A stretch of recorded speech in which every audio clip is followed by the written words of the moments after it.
दोस्तों आजकल स्कूल में क्या सिखाया जा रहा है ये वीडियो देखिए, आप चौंक जाएंगे। पूरा वीडियो देखिए लास्ट तक, शेयर लाइक जरूर करिए। बात का अंदर होता है जात पात का हाँ कौन करता है? बहुत टीचर्स लोग करते हैं।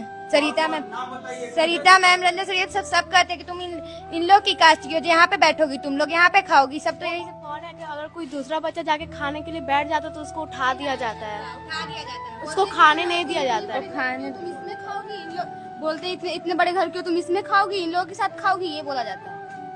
यहाँ पे जात पात का अंदर होता है जात पात का हाँ कौन करता है? बहुत टीचर्स लोग करते हैं। सरिता मैम रंजन सर ये सब करते हैं कि तुम इन लोग की कास्ट की हो, यहाँ पे बैठोगी तुम लोग, यहाँ पे खाओगी, सब तो यही सब टीचर का नाम बताओ। पढ़ाते नहीं है।